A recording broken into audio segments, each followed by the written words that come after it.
आज के पत्र में बात लिखी गई है, शल यही लगन हमेशा कायम रहे। जो लगन इस समय आपको ज्ञान की लगी हुई है वो हमेशा कायम रहनी चाहिए। वरना कभी शुरू में तो बड़ी लगन लगती है, बहुत हम लोग ज्ञान में दौड़ भाग करते हैं, मनन चिंतन भी करते हैं, कार्य भी करते हैं।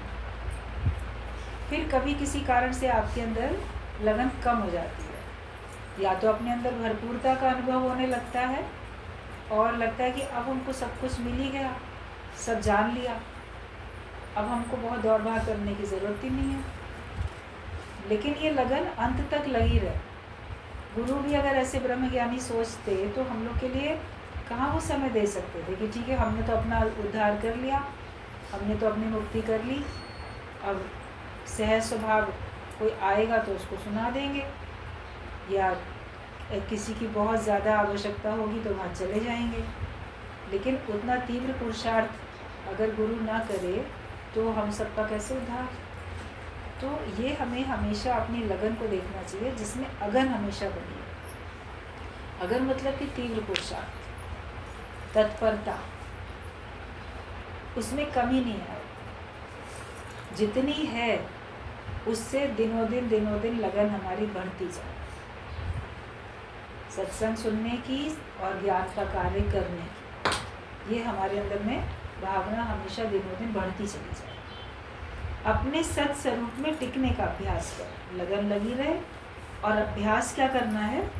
अपने सत स्वरूप में टिकने का अभ्यास करें। जो मेरा सच्चा रूप है, एक तो आपको आकार मिल गया, देह मिल गई, उसका नाम उसका रूप है, लेकिन इसके साथ साथ जो मेरा सत्य स्वरूप है, असली रूप जो मेरा, उसमें टिको। ये तो हमको पता है सबको, अज्ञानी को भी पता है, ज्ञानी को भी मान लो पता है। तो ज्ञानी अज्ञानी में अंतर क्या हुआ कि वो भी अपने को देह मान के अपने उसी रूप को मान रहा है और हम भी मान लो वही मान रहे हैं। तो सत्संग सुनने का और जो लोग सत्संग नहीं सुनते उनका और तुम्हारा फिर कैसे भेद अलग होगा? ज्ञानी और अज्ञानी का कैसे भेद अलग हो सकता है कि ये अलग है, ये अलग, वरना सब एक से लगेंगे।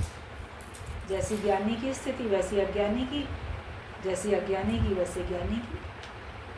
तो सत्य स्वरूप में टिकने का अभ्यास करो। जिस वक्त भी खाली बैठो, अपने लिए कुछ भी विचार चल रहा है, तो उस वक्त ये सोचो, मैं अपने को देह मान के विचार कर रहा हूँ या मैं अपने को ब्रह्म जान के विचार कर रहा हूँ। अपने को हमेशा ब्रह्म जान के विचार करो। ये अभ्यास करना पड़ता है। बार बार फिर भूल होती है, फिर अपने को नाम रूप मान लेते हैं, फिर अपने को देह मान लेते हैं, फिर अपने कर्तव्य कर्म, मर्यादा, जिम्मेदारियाँ, फर्ज, ड्यूटी, इच्छाएं, चाहनाएं, लाभ हानि, बहुत कुछ अंदर आने लग जाता है। मगर फिर अपने को वापस अपने सत्य स्वरूप में टिकाने के लिए बार बार अपने को यही ऑटो सजेशन दो कि ये देह मैं नहीं हूँ, मैं वो ब्रह्म स्वरूप हूँ।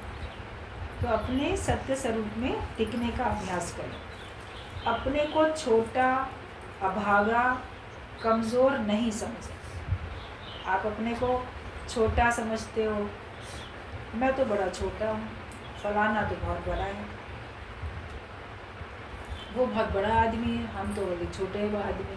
तो छोटे और बड़े क्या होते हैं?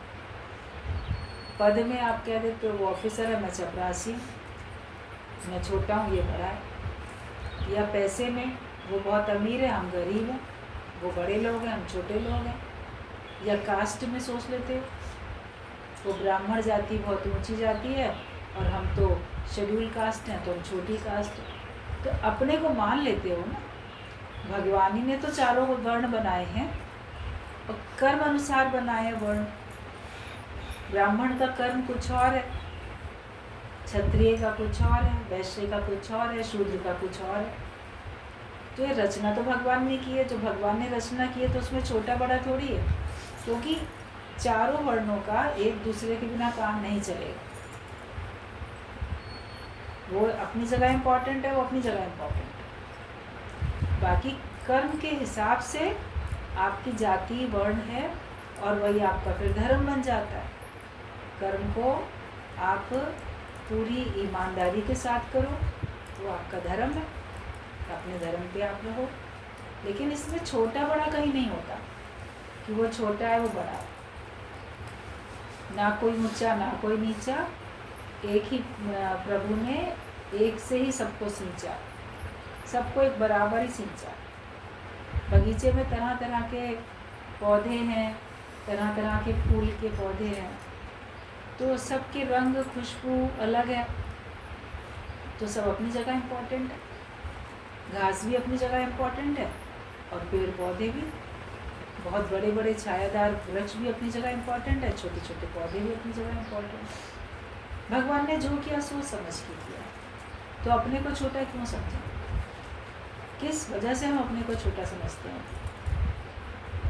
अगर हम ये सोचें कि हम अज्ञानी हैं, वो ज्ञानी है, वो महान आत्मा है, महात्मा, और हम तो पापी हैं, तो वो भेद तुम मिटा सकते हो। पाप क्यों करते हो? आप अपने को महान बनाओ, महानता के भरे कार्य करो, महानता के भरे शब्द बोलो, महानता के भरे भाव रखो। महानता तो आपको हासिल होएगी ना। अपने विचार उच्च कोटि के रखो, हाई थिंकिंग होनी चाहिए, तो आप अपने को महान बना सकते हो। अगर आप अपने को ऐसा छोटा मान रहे हो कर्म के हिसाब से, हम तो पापी हैं, तो मत करो पाप। किसने कहा तुम पाप करो? तुम भी पुण्य कर्म करो। आपका कर्म कैसा भी हो, आपकी जाति कैसी भी हो। कितने ज्ञानी एग्जाम्पल हैं, वाल्मीकि थे, कबीर थे, सदना था, कहीं रविदास थे, सब संत हुए। रविदास तो चमार जाति के थे, जूता सिलते थे। मोची जो सड़क पे बैठ के जूता सिलता है, वो तो बोलेगा मैं तो बहुत छोटा जाति का हूँ, मैं तो बहुत छोटा हूँ। काम भी उसका ऐसा था, सबके टूटे जूते चप्पल सिल रहा है या नए भी जूते बना के दे रहा है। लेकिन वो भी तो ज्ञानवान बने, महान बने ना, अपने उसी कर्म को करते हुए महानता को प्राप्त हो गए।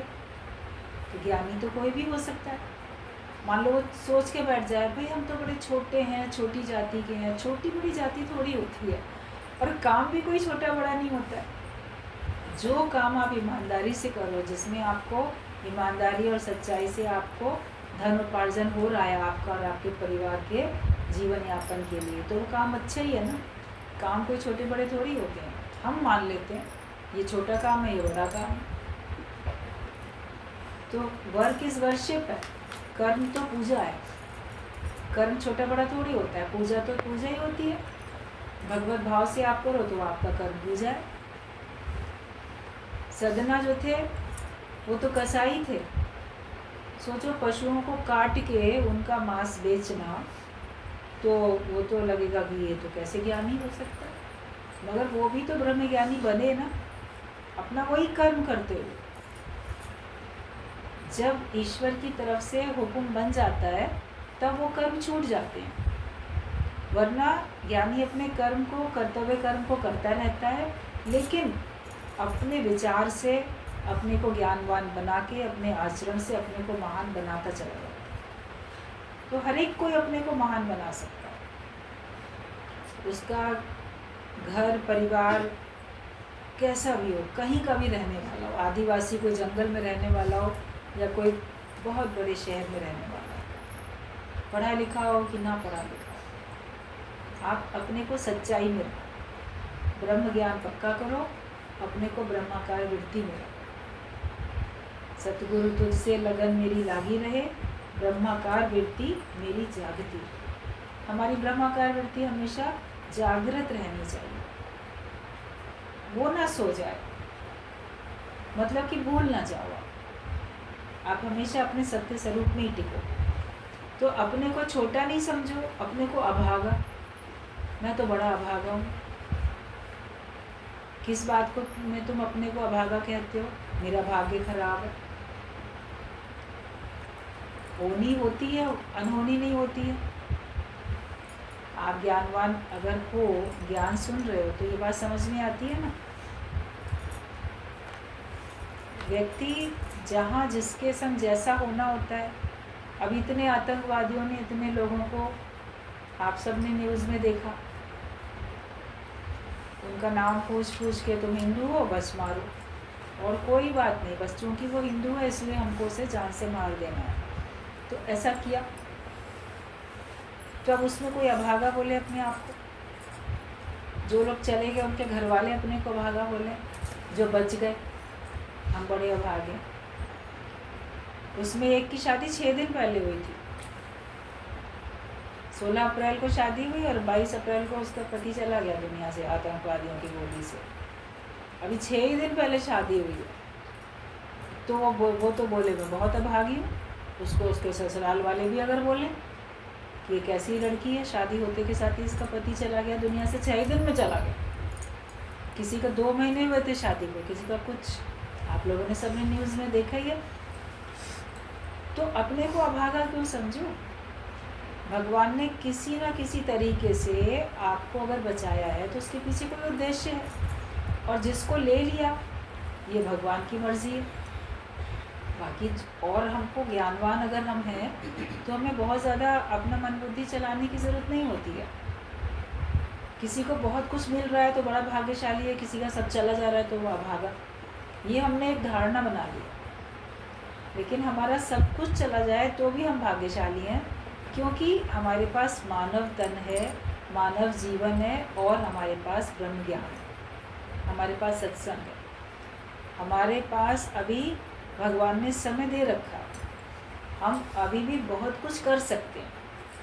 कहते नर हो ना निराश करो मन। तुम मनुष्य हो तो तुम अपने आप को निराश नहीं करो। निराशा जो है वो हमको अभागा बनाती है, लेकिन ज्ञानी हमेशा आशावादी होकर रहता है। तो हम क्यों अपने को छोटा समझें, क्यों अपने को अभागा समझें? हम अपने को किस बात में कमज़ोर समझते हैं? हम तो बड़े कमज़ोर हैं। तो शारीरिक रूप से तुम कमज़ोर हो या भावनात्मक तौर पे तुम कमज़ोर हो। महात्मा गांधी शरीर रूप से तो दुबले ही पतले थे, आप लोगों ने सबने उनकी फ़ोटो देखी है ना। तो शरीर से तो वो कमज़ोर दिखते थे, मगर भावनात्मक तौर पे कितने मजबूत थे, दृढ़ इरादा शक्ति। और भी कितने उस समय के जो भी आंदोलन करने वाले थे, क्रांतिकारी कहलाए, अपने देश के स्वतंत्रता के लिए अपने प्राण न्यौछावर करने वाले, आयु में भी कम, शरीर से भी मान लो दुर्बल, लेकिन इरादा शक्ति मजबूत थी।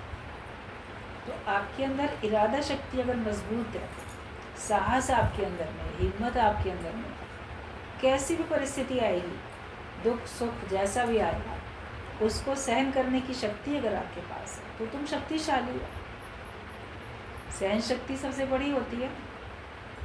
बाकी शरीर की शक्ति तो कभी घटती बढ़ती रहती है।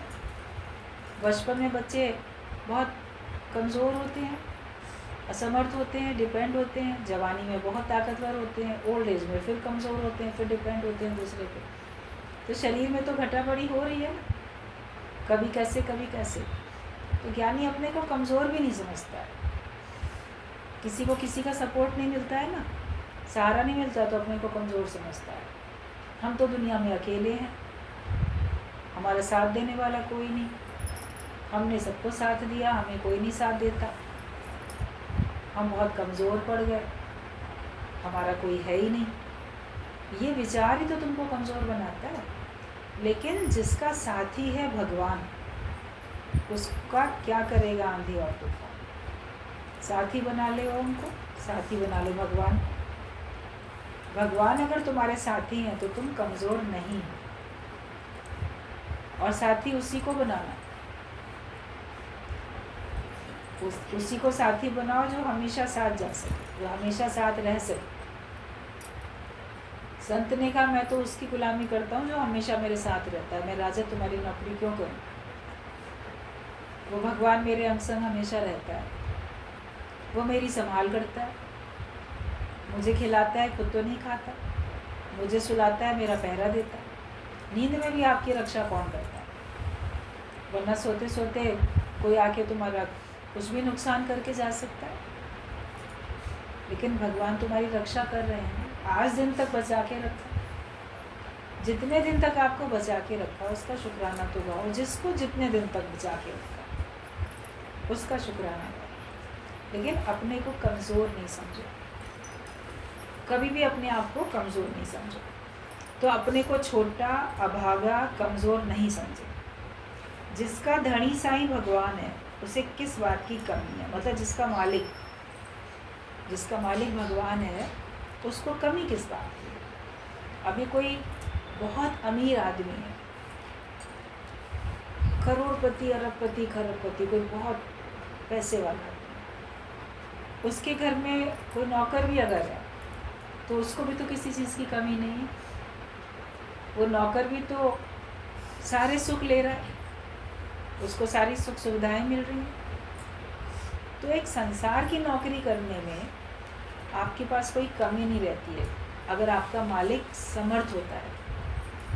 तो हम भगवान की नौकरी करते हैं और भगवान तो सबसे ज़्यादा समर्थ है, वो ही समर्थ है।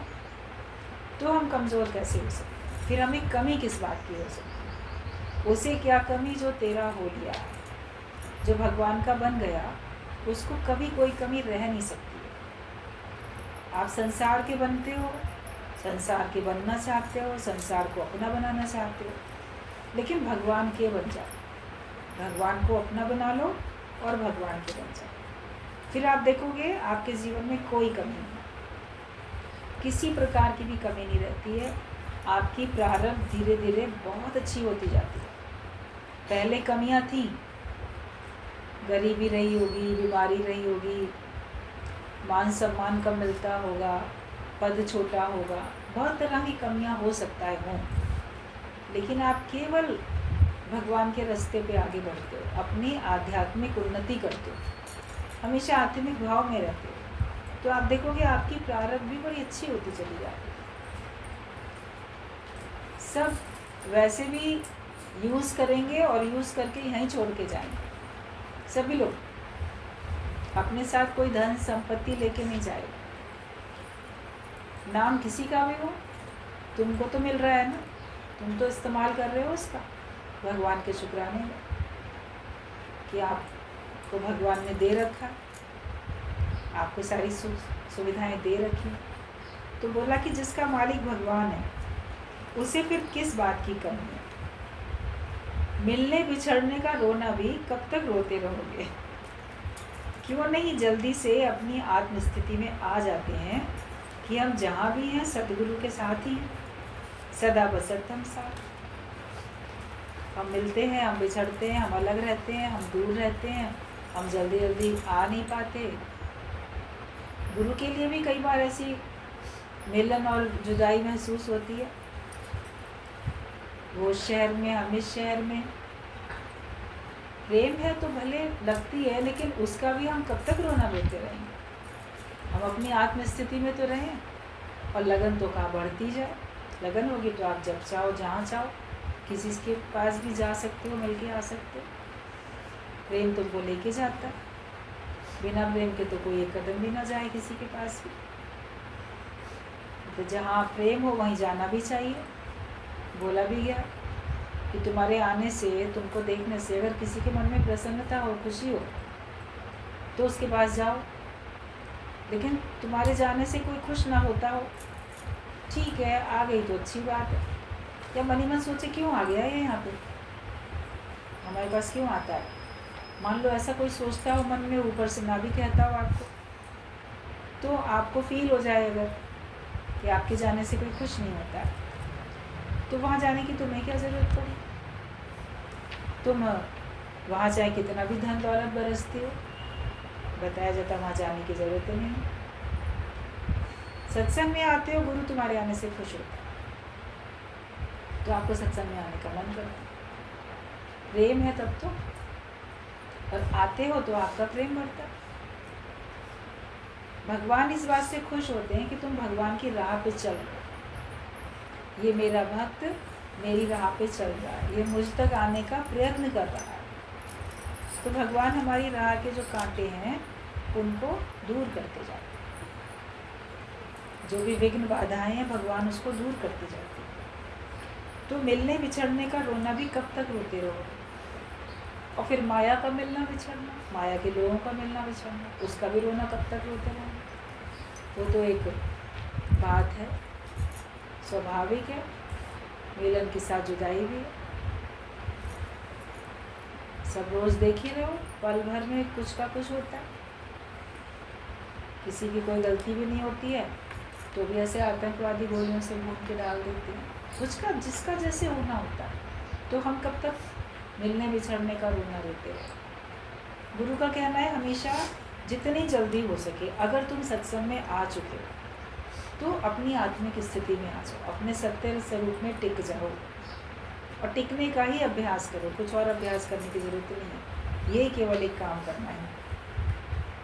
भगवान तो हमेशा हमारे साथ हैं और आत्म स्थिति में आ जाओ कि हम जहाँ भी हैं सतगुरु के साथ ही हैं, सदा बसत हम साथ। अलग जानने से कमज़ोरी व हीन भावना रहती है, पर जब ये निश्चय होता है कि I and my father are ever one, कि जब ये निश्चय होता है कि मैं और मेरा पिता एक ही है, तो आपको खुशी आ जाती है, कमज़ोरी खत्म।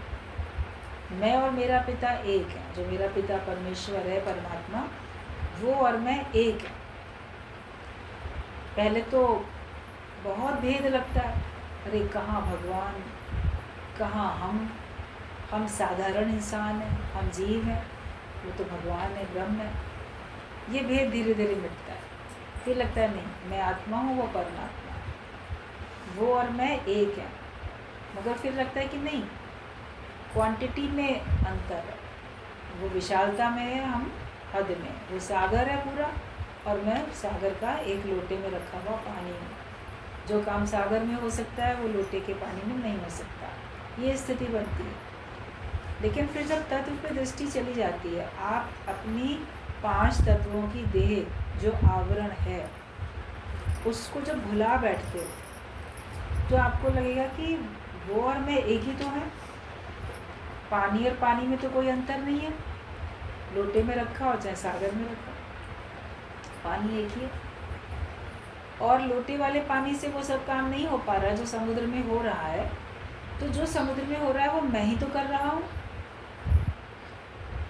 मेरा ही सारा पसार रहा है, मेरा रूप अपार है। उस भाव में आप आ जाते हो देह में रहते हुए, क्योंकि आपसे देह भूल जाती है।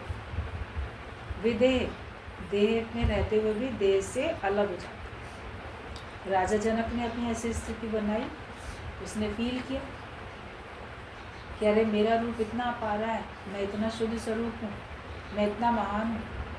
अष्टावक्र गीता में उन्होंने अपनी स्थिति बताई है,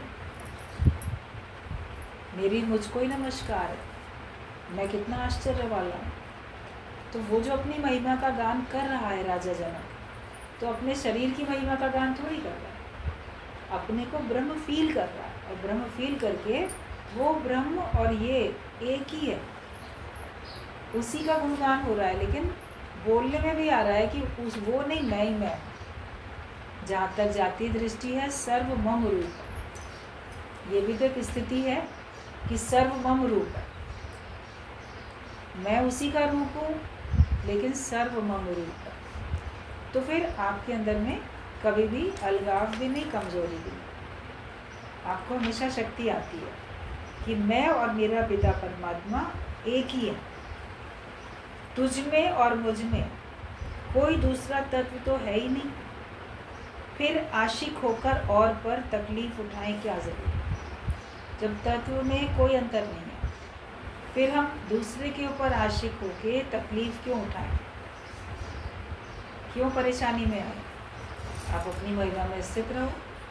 गुरु ने तो हमको हमारी पहचान बता दी, गुरु ने कुछ छुपाया थोड़ी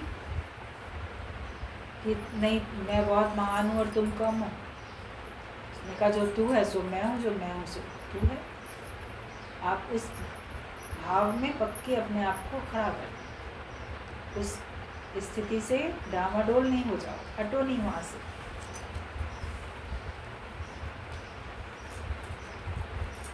तो आशिक होकर और पर तकलीफ उठाएं क्या जरूर। दिल में दिल भर मिल गया, काबे में जाएं क्या जरूर।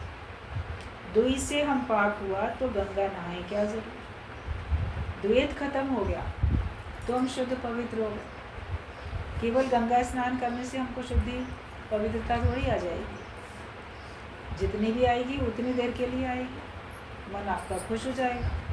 आज गंगा स्नान हो रहा है, गंगा में स्नान किया, लेकिन स्नान करने के बाद आप गंगा से बाहर आके फिर भेदभाव में पड़ गए, तो फिर आपके अंदर मलिनता आई, द्वैत आया तो मलिनता आई, मन फिर आपका मलिन हुआ। तो उस गंगा में नहाने से आपके मन की मलिनता कैसे जाए? लेकिन ज्ञान की गंगा में नहाने से और अपने पे कृपा करने से, सावधानी रखने से, परहेज रखने से आपके मन में मलिनता नहीं रहती। ज्ञान भी रोज सुन रहे हो और सावधानी नहीं रखोगे तो भी आप अपने को, जैसे गंगा स्नान से बाहर निकले फिर धूल अपने ऊपर डाल ली, ये द्वैत की धूल फिर आपने अपने ऊपर डाल ली। ये तो सावधानी रखनी है ना। स्नान के बाद तो कहीं पे अगर बहुत धूल उड़ रही हो तो आप एक किनारे हो जाते हो, अरे अभी भी नहा के निकले, यहाँ तो बड़ी धूल है, रुक जाते, उसी में नहीं चले जाते। तो ये तो सावधानी रखनी पड़ेगी। द्वैत से अगर हम साफ हो गए तो हमको अपने को साफ करने के लिए, अंतःकरण को शुद्ध करने के लिए हमको गंगा स्नान करने की ज़रूरत नहीं है। आपको अवसर मिलता है, आपको प्रसन्नता होती है, भले आप रोज़ गंगा स्नान करो, तो गंगा स्नान करने की मना नहीं बोली जा रही है, लेकिन द्वैत आपका समाप्त हो जाए तब आपके मन में शुद्धता आएगी। स्थिर होकर बैठो। बहुत हलचल रहती है हर एक के अंदर में, तो अपने को वो स्थिर करके बैठे। बहिर्मुखी सदा दुखी और अंतर्मुखी सदा सुखी। जो बहिर्मुखी है, जिसकी बाहर की तरफ दृष्टि है, अपने से अतिरिक्त औरों को जो देख रहा है, अपने से अतिरिक्त औरों का जो विचार करता है, या अपने अलावा औरों की जो चर्चा करता है, चर्चा करे चाहे चिंतन करे या देखे, तो वो बहिर्मुखता कहलाती है। उसमें आपको दुख है। जब कभी आपका मन दुखी परेशान हुआ होगा तो आप विचार करके देखोगे, आपने अपने स्वरूप से हटके किसी और में मन लगाया, किसी और की बातों को आपने वैल्यू दी, तो आप दुखी हो। किसी और को पाने की चाह रखी तो आप दुखी हो। लेकिन जब आपने अपने पे ही दृष्टि डाली, आपके सारे दुख चले गए। तो बहिर्मुखता से गुरु बचाते हैं और अंतर्मुखता में लाते हैं। तो अपने अंदर नज़र डालो ना कि तुम कौन। कर सकल द्वार बंद समाधि लगा के, सारे द्वार हमारे बंद हो जाएं, जहाँ से जगत हमारे अंदर जाता है और हमारे अंदर में स्थिरता आ जाए। समाधिस्थ होकर बैठो, जिसमें कोई हलचल नहीं है। तो बहिर्मुखता का अर्थ है, जैसे सब इंद्रियों की शक्तियाँ बाहर ही देखती हैं, कार्य करती हैं, यानी जैसे शरीर के अंग बाहर की ओर गिर रहे हैं, पर अंतर्मुखी का अर्थ है अंदर से स्ट्रांग बन जाए कि मैं ही वो हूँ, आई एम दैट।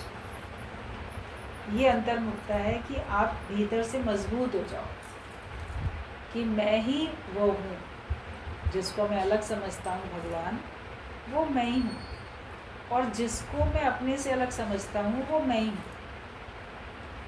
मैं ही तो हूँ का भाव आपके पास आएगा तो आप बाहर औरों को देखते हुए भी अंतर्मुखता में ही कहलाओगे। सब रूप में मैं ही तो हूँ, मेरे से अलग कोई भी नहीं है। तो ये अंतर्मुखता है। तो अंतर्मुखता में जो आता है वो सुखी होता है, बाकी बहिर्मुखी तो सदा दुखी रहेगा। शेर उसी को सब कहते हैं जो अपने पैरों पर खड़े हैं, तूफानों से वो नहीं डरते जो दीवाने हैं। मजबूत कौन होता है? बलशाली किसको लोग कहते हैं? जो किसी का आधार नहीं लेता, वो अपने आधार पे जो चलता है वो मजबूत कहलाता है। जो दूसरे का आधार लेके चलेगा वो तो कमज़ोर है।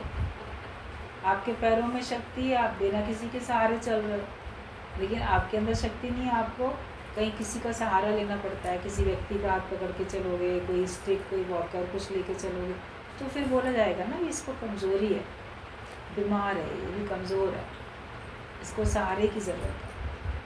तो अगर हम किसी का भी सहारा लेते हैं, माया में, जड़ माया का, चेतन माया का, किसका भी हम सहारा लेते हैं, तो फिर हम कमज़ोर हैं। तो अपने को शक्तिशाली बनाते हैं। शेर शक्तिशाली कहलाता है ना, जंगल का राजा। वो कभी झुंड में नहीं चलता है, क्योंकि वो अपने आप में शक्तिशाली है, उसको अपने में विश्वास है। बाकी और जानवर सब झुंड में चलेंगे, उनको झुंड में चलने में बल महसूस होता है, अरे हम अकेले नहीं है ना, इतने सारे सब चल रहे हैं, सब एक दूसरे को देख के चलते हैं, उनको सपोर्ट मिलता है। तो शेर अपने को किसी और का सपोर्ट थोड़ी लेने के लिए झुंड में जाता है, वो अपनी महिमा में स्थित रहता है। तो ब्रह्म ज्ञानी भी अपने सच्चे स्वरूप में स्थित रहता है, वो किसी का भी आधार नहीं लेता। तुम भी आधार नहीं लो, निराधार बनो। और वो किसी प्रकार के तूफान से नहीं डरता है, मतलब कि विपरीत परिस्थितियों से ज्ञानी भयभीत नहीं होता है, वो तो भगवान के नाम के नशे में रहता है। आत्मनिश्चय से ही तुम हर बंधन से मुक्त हो सकते हो, क्योंकि तभी तुम 100 सूर्यों की रोशनी देखोगे। जब तुम आत्मस्थिति में आओगे, तब तुमको ऐसा महसूस होगा जैसे इतना प्रकाश है चारों तरफ, एक के बदले 100 सूर्य अगर आ जाएं तो तुम्हारी आँखें चकाचौंध होने लगेंगी। कभी बहुत तीव्र प्रकाश होता है तो आप देख नहीं पाते, तो ऐसा हो जाए, ज्ञान का प्रकाश इतना तुम्हारे जीवन में आ जाए, तब तुम मुक्त हो जाओगे। तुम्हें ऐसा महसूस हो आत्मनिश्चय, तो हर बंधन से मुक्त हो जाओगे, और तभी तुमको इतना ज्ञान का प्रकाश दिखेगा कि 100 सूर्यों की रोशनी तुम देखोगे, 100 सिंहों की शक्ति तेरे अंदर आ जाएगी। अपने को इतना बलशाली आप समझोगे आत्मिक निश्चय होने के बाद, कि जैसे आपके अंदर एक क्या 100 शेरों की ताकत, 100 हाथियों का बल है, एक नहीं अनेक। इतना अपने आप को ज्ञानवान शक्तिशाली समझता है, मतलब हौसला हिम्मत उसका इतना होता है, अरे हम सब कर सकते हैं, हम सब कर लेंगे। जिसको अपने में विश्वास होता है वो कहते हैं ये काम तो मैं कर ही लूँगा, मुझे किसी और के सहारे की ज़रूरत नहीं है, ये हम खुद कर लेंगे। जिसको अपनी शक्ति को पता है, जिसको अपनी शक्ति के ऊपर विश्वास है, तो तुमको अपने ज्ञान की शक्ति पे, अपने आत्मा के निश्चय की शक्ति पे विश्वास होना चाहिए। तो तुम अपने अंदर में इतनी शक्ति महसूस करो। अपने भीतर की बत्ती बुझाकर क्यों दूसरों की बत्ती पर आशिक होते हो? तो अपनी शक्ति को तो प्रकट नहीं करते, अपनी शक्ति को तो बुझाए रखते, और दूसरे को शक्तिशाली देख के उसकी महानता के गीत गाते, उसका सहारा लेने की कोशिश करते। फलाना बहुत समर्थ है ना, वो मुझे कुछ उतना सामर्थ्यवान बना देगा, उससे मुझे ये चीज़ मिल जाएगी। तो आपने अपनी लाइट ऑफ की और आपने दूसरे की गुलामी शुरू कर दी। गुरु का कहना क्यों ऐसा करते? अपना हाथ जगन्नाथ, तुम अपने पैरों पे खड़े हो, अपना आधार लेके चलो। अपने आधार लेके आपको कम भी मिलता है तो भी बहुत, आप किसी की गुलामी करो आपको बहुत कुछ मिल जाए, और वहीं पे आप अपना कोई काम करो जिसमें आपको कम भी मिलता हो, तो आप अपने तो राजा हो। आप अपनी दुकान जब चाहो खोलो, जब चाहो बंद करो। बाकी किसी की नौकरी करोगे तो आपको टाइम से उतने बजे अटेंडेंस लगानी है, जाना है, उतने बजे तक काम करना है, और आपको उसकी गुलामी भी करनी है। तो माया में तो ऐसे ही होता है, आपको गुलामी करनी पड़ती है। लेकिन गुरु हमको इतना शक्तिशाली बनाता है कि तुम अपने अंदर की सत्ता, अपने अंदर की शक्ति, उसको प्रकट करते जाओ। फिर किसी से भी सहारा लेने की हमें ज़रूरत नहीं पड़ने वाली। ये अपने भीतर की बत्ती बुझाकर क्यों दूसरों की बत्ती पर आशिक होते हो? शेर निर्भय अकेला जंगल में विचरता है, और हाथी झुंड में, क्योंकि उसकी आँखें छोटी छोटी हैं, वो अपने को क्षुद्र समझता है। तुम भी अपने को परिच्छिन्न जीव समझोगे तो कभी मोक्ष नहीं मिलेगा। वैसे तो हाथी बहुत बलशाली है, बहुत बड़ा है, लेकिन वो अपने को समझ रहा है कि मैं छोटा हूँ, तो इसलिए हाथी भी झुंड में चलते हैं, रक्षा करते चलते हैं एक दूसरे की। हम जब अपने को जीव समझ लेते हैं तो बहुत शक्तिशाली, जितनी भगवान की शक्ति है वो सारी तुम्हारे पास है, लेकिन जब तक अपने को हम छोटा समझते हैं, मतलब भगवान से अलग समझते हैं, तो बलशाली होते हुए भी हम सबका सहारा लेके चलते हैं। जब किसी का सहारा हमें लेना नहीं है। अपने को परिच्छिन्न जीव समझोगे तो तुम्हें कभी मोक्ष नहीं मिलेगा। आए तो हो मोक्ष पाने के लिए, लेकिन जब तक अपने को जीव समझते रहोगे मुक्त हो नहीं पाओगे। आज ही अपने से पूछो कि तू कौन है। बेखुदी में आओ तो खुदी में आने की दिल ही नहीं करेगी। उस अपने को निराकार में ले आओ तो तुम्हें साकार में आने की फिर आवश्यकता ही नहीं पड़ेगी, मन ही नहीं करेगा। अपने को देह मानने का आपको मन ही नहीं करेगा। जब आप अपनी आत्मस्ती में मस्त हो जाओगे तो आप देखोगे कि क्यों अपने को देह माने, इसमें कितना कष्ट है, और आत्मिक स्थिति में हमको कितना आनंद है कि तुम्हें खुद ही में अपनी देह में आने का मन ही नहीं करेगा। तिल से तेल बन गया तो वापस वो तिल तो नहीं रहेंगे। जब तिलों में से तेल निकाल लिया जाता है, तिल का तेल होता है, कितने छोटे छोटे तिल होते हैं, उनका मान लो तेल निकाल दिया गया, तो अब वो जो तिल थे जिनका तेल निकल चुका है वो तो अब तिल नहीं कहलाएंगे, ऐसे वो तो भूसा बन गए। और वो जो तेल निकल गया अब वापस उस तेल में डाला भी नहीं जा सकता, तो अलग हो ही गए।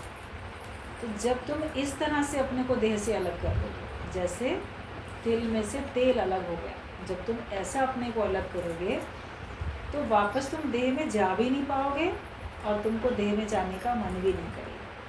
लेकिन अभी अलग हुए नहीं हो, अभी अलग होने की केवल चर्चा चल रही है और तुम सुन रहे हो, या कहते हो या सुनते हो, लेकिन अभी तुमने अपने को इतना अलग किया नहीं, इसीलिए वापस अपने को देह फिर आप मान लेते हो। तो तिल से तेल बन गया तो वो फिर वापस तिल तो नहीं बनेगा।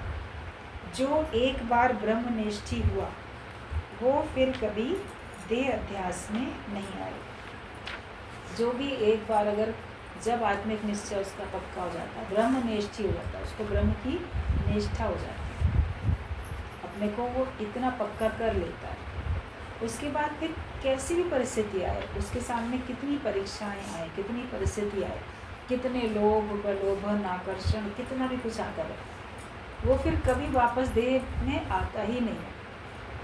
कोई भी माया उसको अपनी ओर फिर आकर्षित कर नहीं पाती है कि जो एक बार ब्रह्मनिष्ठी हुआ वो फिर कभी देह अध्यास में नहीं आएगा। उस अवस्था में एक बार मेहनत करके आ जाओ, फिर आप चाहे संसार में रहोगे भी, सबके साथ बैठोगे भी, लेकिन फिर कोई भी माया आपका किसी प्रकार से नुकसान नहीं कर सकती है। आपका हमेशा फिर मुक्ति का आनंद का ही अनुभव आपको होता है। ब्रह्मनिष्ठी कभी भी देहाध्यासी हो नहीं सकता। बाकी ब्रह्म की चर्चा करने वाले, सुनने वाले, कहने वाले फिर कभी कभी देह में आते हैं, निश्चय पक्का करें। गुरु का यही काम है, वो हमको जहाँ पहुँचाना चाहता है, जहाँ टिकाना चाहता है, हम मेहनत अपने से करके पहले उस लक्ष्य को प्राप्त कर लें, उस मंजिल पर पहले हम पहुँच जाएं। उसके बाद आपका जीवन भगवान को जैसे भी चलाना होगा वैसे चलाएंगे, लेकिन आप कम से कम मुक्त होकर तो जियोगे। जीवन मुक्ति का आनंद लेके सब जियो। बंधन में आपको अब रहने की कोई ज़रूरत नहीं।